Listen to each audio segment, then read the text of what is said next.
Армысыздар, қазақ елі. Мынау біз Шымкенттің қоғамдық белсенділері үйімізден күйімізден безіп, мына митингінің алдында тау-тасты аралап кеттік. Үйімізді жайымызды бәрін тастап, енді мына осы кісілердің өздері бір сөздерін айтып жіберсін. Бізге қудалау басталып кеткеннен кейін. Мұрат аға. Здравствуйте, уважаемые казахстанцы. Мы, активисты города Шымкента и Шымкентской области, пользуясь своим законным правом, которое прописано в Конституции, статьи 1, 3, 4, 32, хотим выйти завтра на мирный митинг против коррупции, воровства и против авторитарной власти Назарбаева и вообще Нуротановской партии Нуротан.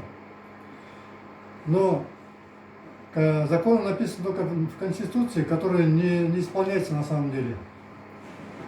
Мы вынуждены вот так скрываться от полиции. Каждому из нас уже звонили, приходили полицейские, сотрудники полиции, с целью, чтобы нас задержать и не дать возможности высказать свое мнение. Во всем мире каждый человек имеет право высказать свое мнение. Но только не у нас, не в Казахстане. В Казахстане высказывать мнение только то, которое разрешено Нуротаном. Но мы не подчиняемся этой партии воров. Мы против него. Мы за демократию, за справедливость, за свободу слова и соблюдение прав человека, живущего гражданина, любого гражданина, живущего в Казахстане. Все. Ал, Нұржан аға, өзіңіз таныстырып айтып жіберіңіз. Ассалаумағалейкум, қазақ елі, Айгүлдаев Нұржанмын. Мына жерде алдыңызда Мұрат деген жігіт айтып кетті.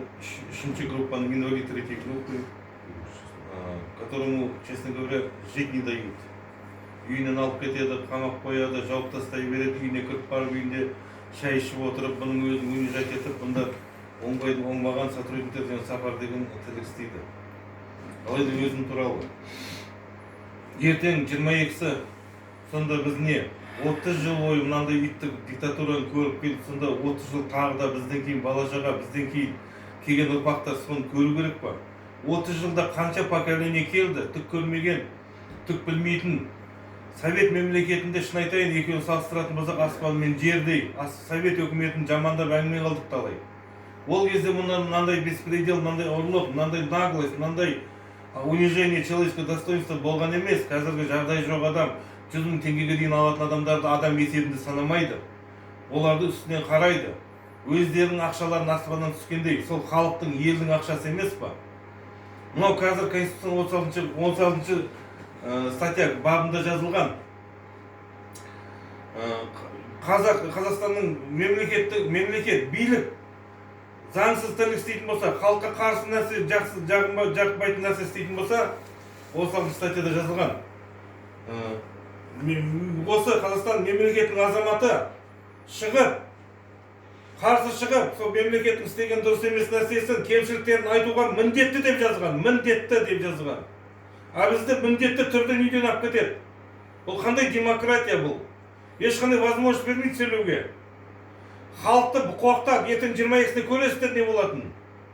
Әшейінде жүрген халықпай, қарапайым халық көшеде милиция көріп қорқатын болған қазір. Бұл не бұл? Сонда бұлай жүре берсек ертең не болады күніміз? Не үшін отырмыз онда сөйлей алмасақ? Онда Қазақстанды дәу бір түрме деп айтпайсыздар ма ашып онда? Заңсыз билік істеп отқан мынау, Назарбаев істеп отқан анау. Өзі төбеде отырып алып, совет старейшин жинап алып, басқарып отыр. Президент не үшін онда? Бізге екі президент, Қазақстанның мынандай жағдай болмай жатқанда екі президент бізге керек па? Совет старейшин безопасность, бізге свою безопасность думает только. Біздің арамызда келе жатқан ұрпақ, балдар, қазақ елі аяғына тұрып өмір сүру керек. Шығыңыздар, қорқпаңыздар, өзің құқықтарыңызды қорғаңыздар. Менің талабым сондай. Енді өзіңіз қазір бала-шағаңыздан безіп, қайда неше күн болды? Мына жүрміз 4 күн болды. Үйімізге бара алмаймыз. Бүгін мен балам туған күні. Қандай туған күн мынау? Бүгін азында сообщение тастап телефонда тығылып жүрміз. Не үшін? Не бүлдіріп қойдық біз? Баламның бұның қасында отырып, құттықтап, күліп ойнайтын адамдар едік қой отбасымызбен. Жүрісіміз мынау. Міне, дұрыс. Әрқайсымыз қудалап. Ал, Жамұрат Аштаев мырза. Ассалаумағалейкум қазақ елі. Иә, мына құдалау бастап жатыр. Яғни бүгін Шымкент қаласы 21 число үйімізден қашып кетіп жатырмыз. Өйткені осының алдындағы да мирный митингте, және қайталап айтайын, мирный митингте бізді құдалау басталып жатыр. Осыдан 2-3 күн бұрын менің постымды көрдіңіздер жаңағы Facebook парақшамда. Оперлар, 4 опер, 2 участковый, тем более басқа қаланың шетіндегі менің районыма қатысы жоқ.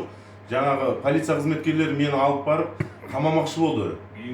Административный сот деп 10 мыңға наглы үйдің ішіне кіріп, мен жұмыстан демалып келіп тынықсам ба деген тұғым. Қазақстан мен айтып кететін нәрсемде әділдік жоқ мына өмірде. Біз бәріміз бірігіп, бір жұдырықтай болып, осы биліктің күйдіртқа әрекетін жоюымыз керек. Біз құртуымыз керек. Мынау билік заңымызда, конституциямызда, яғни ата заңымызда жазылған. Қазақстанның бірден бір биліктің қайнар көзі халық деп жазылған. Бірінші бабы, яғни 3-ші бабы, 32-ші бабы орындалмай тұр оның бәрі.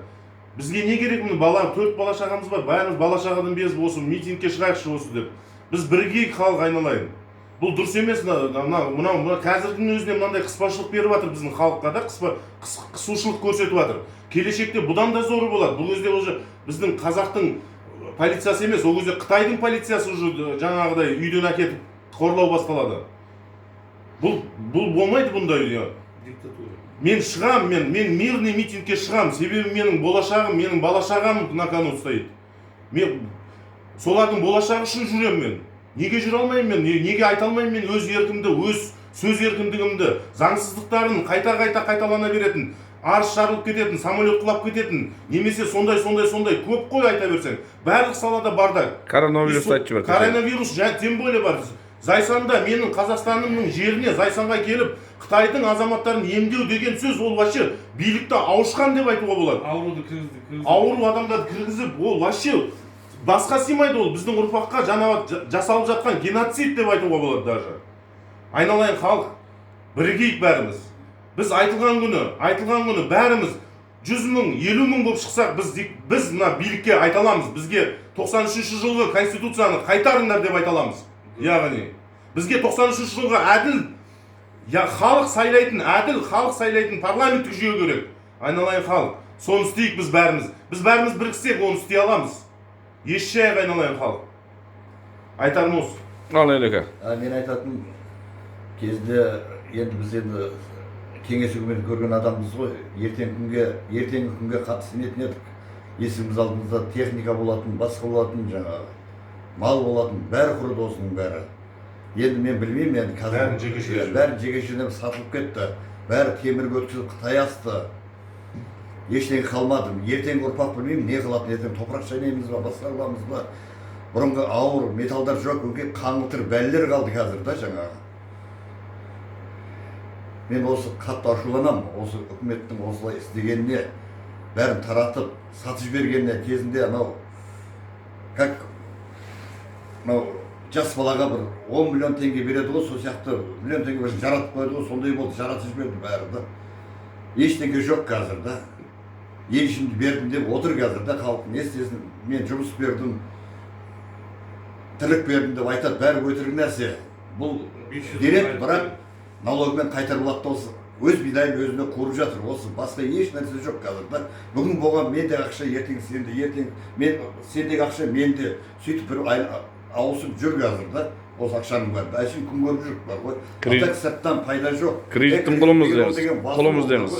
Құлымыз дейміз кредит. Кредиттің құлымыз бар ғой, кредиттің құлымыз. Кредит ол беріледі, оның бәрі второстепенный. О, сыртқа кетті ақшалар бәрі. Біз осындай тоқтатуымыз керек. Қазақ халқы бірігуіміз керек. Мен қарсымын. Ал. Айта беріңіз, Нұреке. Қазақтар, қазақстандықтар, ел, бізде екі жол бар. Қазақ болып, ел болып, дамып ары қарай кетуіміз керек. Құл болып, жоқ болып кетуіміз керек. Екеуіңізден таңдаңыздар. Бізде президенттердің өтірік айтқанда 500 мың айлық деп жатыр. Қайсыңызда бар? Айтыңыздаршы, ойланыңыздар. Ешкімде жоқ ондай нәрсе. Қандай? Күш бірлікте ағайын. Күш бірлікте. Айналайын қазақтарым. Шырылдай. Қазақстан! Оян, қазақ, оян! Оян. Оян. Нұр отан! Алданбай ешкімге.